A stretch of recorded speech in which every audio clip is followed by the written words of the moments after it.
Imagine करो, एक black Friday sale जहां डिस्काउंट्स के साथ साथ मौत भी फ्री मिल रही हो।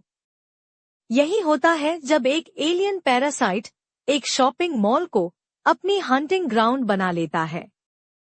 आज हम बात करेंगे एक थ्रिलिंग हॉरर स्टोरी की, जिसमें वी लव टॉय स्टोर के एम्प्लॉइज को एक ब्लडी बैटल लड़नी पड़ती है म्यूटेंट शॉपर्स के अगेंस्ट।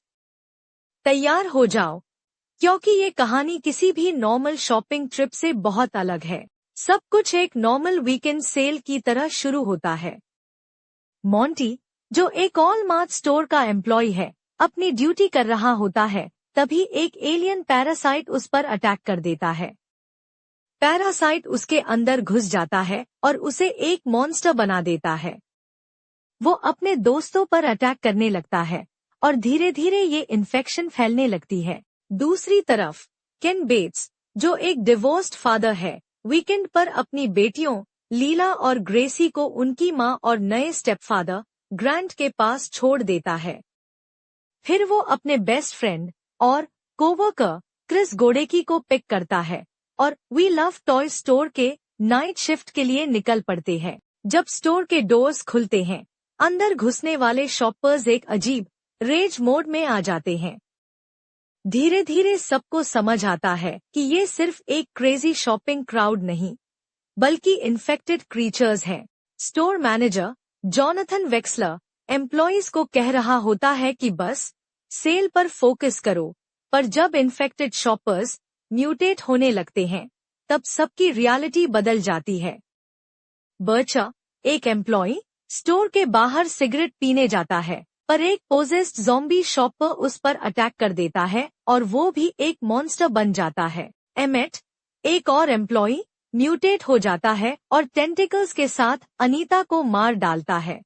वो मॉन्स्टर बनकर स्टोर के सेंटा विलेज सेक्शन की तरफ भाग जाता है। तब तक एम्प्लॉइज रियलाइज कर चुके होते हैं कि ये कोई नॉर्मल इन्फेक्शन नहीं, बल्कि एक एलियन इन्वेजन है जो पूरे मॉल को डिस्ट्रॉय कर सकता है। आर्ची, एक ब्रेव एम्प्लॉय, क्रिस और ब्रायन के साथ मिलकर एक एग्जिट डोर बंद करने की कोशिश करता है ताकि और शॉपर्स अंदर न घुस सकें।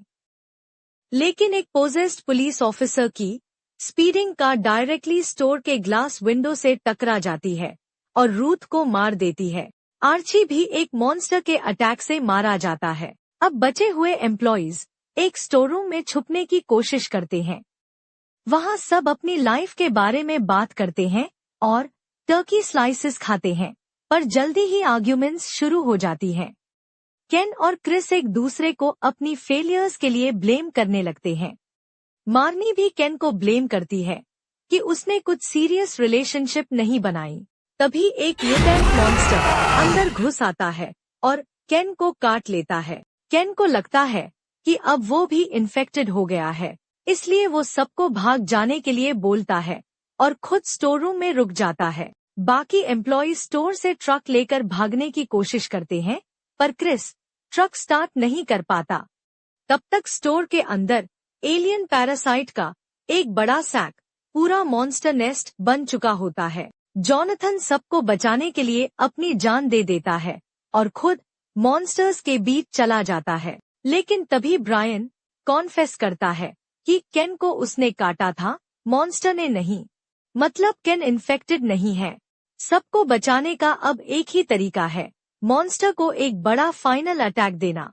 केन, क्रिस और मार्नी फायर फाइट करते हैं और केन मॉन्स्टर को एक फोकलिफ्ट ट्रैप में फंसा देता है। जब मॉन्स्टर फायर के अंदर गिरता है, पूरा स्टोर एक्सप्लोड हो जाता है। केन, क्रिस और मार्नी केन की कार में भाग जाते हैं, पर जब वो सिटी का व्यू देखते हैं तो उन्हें और भी बड़े मॉन्स्टर्स दिखते हैं जो डिफरेंट मॉल से निकल रहे होते हैं।